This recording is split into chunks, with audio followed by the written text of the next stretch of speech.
Hello everyone, welcome back to my channel. This is Preethi. మీరు చూస్తున్నారు home making infinity. ఇది వచ్చేసి వీకెండ్ వ్లాగ్ అనమాట. ఈవినింగ్ యాక్టివిటీని చూపించబోతున్నాను. ఈవినింగ్ వ్యూ అయితే ఇలా ఉంటుంది. మా ఇంటి ముందు అయితే పార్క్ ఉండడం వల్ల వీకెండ్స్ వచ్చిందంటే చాలా గోలగోలుగా ఉంటుంది. కిడ్స్ అందరూ వచ్చి ఆడుకుంటూ ఉంటారు. ఈరోజైతే నేను ఫస్ట్ ఫ్లోర్లో ఉన్న మా లివింగ్ రూమ్ని ఎలా క్లీన్ చేసి డెకరేట్ చేస్తానో చూపించబోతున్నాను. ఫస్ట్ ఫ్లోర్లో ఇలా ఉంటుందన్నమాట. లెదర్ సోఫా ఉంటుంది, లెదర్ రిక్లైనర్స్ అన్నమాట. లెదర్ వాటిని ఈరోజు ఎలా క్లీన్ చేయాలో చూపించబోతున్నాను. స్పెషల్లీ లెదర్ వాటిని ఎప్పుడైనా క్లీన్ చేసేటప్పుడు వెట్ క్లాత్ అలా ఏమీ యూస్ చేయకుండా ఫస్ట్ అయితే డస్టింగ్ చేసుకోవాలి మంచిగా స్మూత్గా ఉన్న డస్టర్స్తో. ఆ తర్వాత లెదర్ వాటికి క్లీనర్స్ కానీ కండిషనర్స్ కానీ అవైలబుల్ ఉంటాయి. వాటిని మాత్రమే యూజ్ చేయాలి. కాస్ట్లీ లెదర్ అయితే పాడైపోతుంది. ఇంట్లో ఉన్న మైల్డ్ సోప్స్ కానీ షాంపూస్ కానీ ఏవి యూస్ చేయకూడదండి. ఈ క్లీనర్స్ కండిషనరు అమెజాన్లో అవైలబుల్ ఉంది. నేను ఎప్పుడూ అవే యూజ్ చేస్తాను. ఇలా ట్యాప్ వాటర్లో క్లీనర్ వేసి ఫస్ట్ అయితే చక్కటి మెత్తగా ఉన్న క్లాత్తో క్లీన్ చేసుకోవాలి. ఆ తర్వాత ఆరిన తర్వాత పొడి క్లాత్తో క్లీన్ చేసుకొని ఆరిన తర్వాత మళ్ళీ కండిషనర్ అప్లై చేసి వాటర్లో కొన్ని డ్రాప్స్ వేసి కండిషనర్ మళ్ళీ ఒకసారి మంచి క్లాత్తో అలా క్లీన్ చేసుకుంటే లెదర్వి చాలా డ్యూరబిలిటీ చాలా బాగుంటుంది. మనం కూర్చున్నప్పుడు ఇట్లా స్క్రాచెస్ లాగా పడి చీలికలాగా అవుతుంది, అవేం అవ్వకుండా ఉంటాయి. కండిషనర్ క్లీనరు చక్కటి ప్రాపర్ది యూజ్ చేసినట్టయితే. ఇక్కడ ఇంకా నేను హాల్ని ఇలా క్లీన్ చేసుకుంటున్నాను. హై చైర్ ఒకటి ఉండింది, అది లైట్ కలర్లో ఉంది. దాన్ని కూడా చక్కగా అంతా త్రోతో కవర్ చేసి ఉంచుతాను ఆల్వేస్, స్టెయిన్స్ ఏం అవ్వకుండా. ఇది వచ్చేసి మా బాల్కనీ. ఇక్కడ కూర్చుని గ్రీన్ టీ తాగడం, వీకెండ్స్లో బుక్స్ చదవడం అన్నీ చేస్తూ ఉంటాము. చాలా పీస్ఫుల్గా ఉంటుంది నాకైతే. ఇలా మొక్కలు ఎక్కువగా ఉంటే వాటి మధ్య కూర్చొని చదవడం కానీ టైం స్పెండ్ చేయడం కానీ చేస్తూ ఉంటే ఈవెన్ గ్రీన్ టీ తాగడానికైనా చక్కగా అనిపిస్తుంది. ఇలా 2 సైడ్స్ బాల్కనీస్ ఉంటాయి అన్నమాట. సో ఓపెన్ చేసి ఉంటే డస్ట్ పడుతుందని వీక్ డేస్లో అయితే క్లోజే ఉంటుంది. ఎవ్రీడే మార్నింగ్ ఓపెన్ చేస్తాను, నైట్ అయితే ఇంకా అసలు క్లోజే ఉంటుంది. పిల్లలు స్కూల్కి వెళ్ళిపోయిన తర్వాత ఇంకా అన్నీ క్లోజ్ చేసి ఉంచుతాను. ఆల్మోస్ట్ ఆల్ కింద గ్రౌండ్ ఫ్లోర్లోనే ఉంటాము. ఇలా ఎవ్రీ వీకెండ్ అయితే క్లీనింగ్ ప్రాసెస్ అయితే చేసుకుంటూ ఉంటాను. వీకెండ్స్లోనే ఎక్కువ యూజ్ చేస్తాము. ఈ లివింగ్ రూమ్ వచ్చేసి పిల్లలు వీడియో గేమ్స్ ఆడడానికి, మూవీస్ చూడడానికి ఇంకా పైన కూర్చుంటారనమాట. ఇంకా వాళ్ళు జ్యూస్ తాగి లేకపోతే స్నాక్స్ తిని అంత మిస్సిగా అయిపోతుంది. ఇంకా దాంతోపాటు ఇలా డస్టింగ్ కూడా చేసుకుంటూ ఉంటాను. అన్నీ కవర్ చేసి ఉంచుతాను. ఇక్కడ ఒక టీవీ యూనిట్ ఉంది, దీన్ని కూడా ఇలా కవర్ చేస్తున్నాను. కవర్ చేయకుండా ఉంటే అన్నిటి మీద డస్ట్ పడుతుంది. చూడటానికి కొంచెం అట్రాక్టివ్గా ఉండే వాటితో కవర్ చేసుకుంటే చాలా బాగుంటుంది, అరేంజ్ చేసుకుంటే అలా. ఇలా ఇప్పుడు వచ్చేసి ఈ కార్నర్లో అయితే కృష్ణుడి స్టాచ్యూ ఒకటి ఉండింది. దానిపైన వాల్ డెక్కర్ని అయితే చేంజ్ చేద్దామని అనుకున్నాను ఇవాళ. అది చేంజ్ చేసేస్తున్నాను. ఇవి ప్రీవియస్గా నేను డెకోర్ చేసినవి తీసేసి మళ్ళీ రీఅరేంజ్ చేస్తున్నాను. వేరేవి ఫోటో ఫ్రేమ్స్ ఇలా ఎవ్రీ టైం చేంజ్ చేస్తూనే ఉంటాను. నాకు ఎలా నచ్చితే అలా చేంజ్ చేస్తూ ఉంటాను.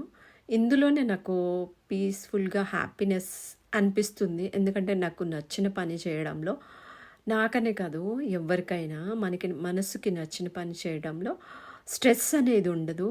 అన్నీ మర్చిపోతాము, హ్యాపీగా చేసేసుకుంటాము. నేను కూడా అంతే, ఇంటిని అందంగా అలంకరించుకోవడం నా హాబీ అనమాట. సో నాకు ఏమైనా థాట్స్ వచ్చినప్పుడు వెంటనే చేంజ్ చేస్తూ ఉంటాను. ఇంకా కార్పెట్స్ కూడా ఎవ్రీ టైం నేను ఎవ్రీ వీక్ ఒకసారి ఎండ్లో వేస్తాను. దానివల్ల దానిపైన ఉన్న డస్ట్ క్లీన్ చేయటంతో పాటు ఏమన్నా ఇన్సెక్ట్స్, జర్మ్స్ లాంటివి ఏమన్నా ఉంటే ఎండలో వేయడం వల్ల పోతాయి. మంత్లీ వన్స్ అయితే క్లీనింగ్ కంపల్సరీ. కార్పెట్స్ కూడా డ్రై క్లీన్కి ఇచ్చేస్తాము. ఇది వచ్చేసి మా లివింగ్ రూమ్ అనమాట కంప్లీట్గా. ఇంకా రూమ్ ఫ్రెషనర్స్ నేనేం యూస్ చేయను, సాంబ్రాణి మాత్రమే వెలిగిస్తాను. ఇలా వెలిగించడం వల్ల మంచి స్మెల్ వస్తుంది ఇల్లంతా, ధూపం వేయడం వల్ల. అలాగే ఇండోర్ ప్లాంట్స్ కూడా నేను ఎక్కువగా పెంచుతాను. దీనివల్ల ఆక్సిజన్ లెవెల్స్ ఇంట్లో చాలా ఫ్రెష్గా ఉంటాయి. మంచిగా చక్కటి మొక్కలు పెంచడం వల్ల ఆక్సిజన్, ఫ్రెష్ ఎయిర్ అనేది ఇంట్లో సర్క్యులేట్ అవుతూ ఉంటుంది.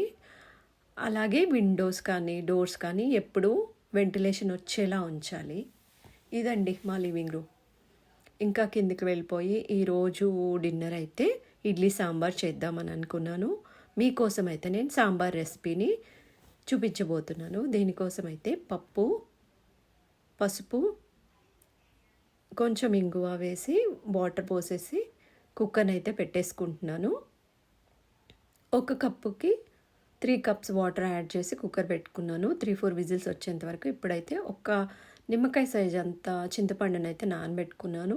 ఇప్పుడైతే సాంబార్ కోసం స్పెషల్గా నేను ప్రిపేర్ చేసే పౌడర్ని అయితే మీకు చూపించబోతున్నాను.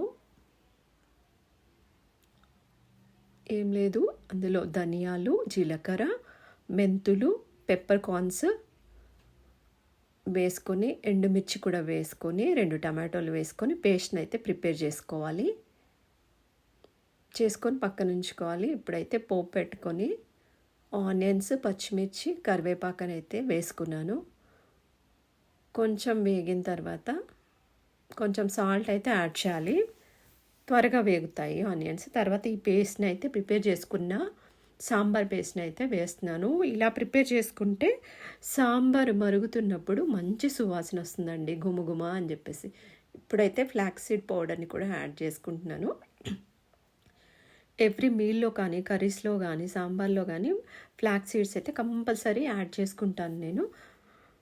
ఈ రోజుల్లో అందరికీ జుట్టు ఊడడం, గ్రే హెయిర్ త్వరగా రావడం, విటమిన్స్, మినరల్స్ అన్నీ తక్కువగా ఉంటున్నాయి. కాబట్టి దానికి తగ్గట్టు మనము ఎవ్రీడే లైఫ్లో కొన్ని చిన్న చేంజెస్ చేసుకొని ఇంక్లూడ్ చేసుకుంటూ వెళ్తే పిల్లలకి కానీ పెద్దలకి కానీ వైటమిన్స్ కానీ మినరల్స్ కానీ కొంచెం అందాల్సినవి ఏవైనా అందుతాయి.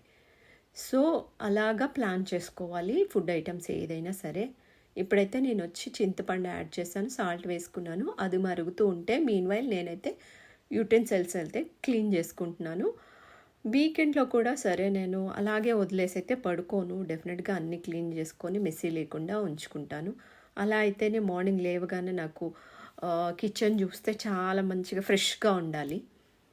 ఇడ్లీ కూడా ప్రిపేర్ అయిపోయింది డిన్నర్కి. మాకైతే మల్టీగ్రెయిన్ ఇడ్లీ అనమాట. నేను ఈ సాంబార్లు ఇవన్నీ వచ్చేసి వీకెండ్స్లోనే పెట్టుకుంటాను. వీక్ డేస్లో హెక్టిక్లో అస్సలు అవ్వదు, చట్నీ చేయడంతోనే సరిపోతుంది. ఇలా సాంబార్ వీకెండ్స్లో చేసినప్పుడు మా పిల్లలు చాలా ఇష్టంగా తింటారు. ఒక 2 ఇడ్లీస్ తినే దగ్గర 3 తింటారు, అలా తింటారు. చాలా టేస్టీగా ఉంటుంది. ఇలా అప్పటికప్పుడు ఫ్రెష్గా సాంబార్ పేస్ట్ని అయితే ప్రిపేర్ చేసుకుంటే. ఇది వచ్చేసి ఇవాల్టి బ్లాగ్ అండి. ఇది మీకు ఎలా అనిపించిందో కామెంట్ చేయండి. If you like the video please like చేయండి, షేర్ చేయండి, సబ్స్క్రైబ్ చేయండి. మరిన్ని మంచి బ్లాగ్స్ అండ్ యూస్ఫుల్ టిప్స్ కోసం. ఇంకా చివరిలో అయితే ఇలా నెయ్యినైతే యాడ్ చేయాలి. మా వాళ్ళైతే డిన్నర్ చేసేస్తున్నారు. ఇదండి ఈరోజు blog, home making infinity. If you like the video, please like, subscribe for more useful vlogs and videos. Thank you for watching. Thank you.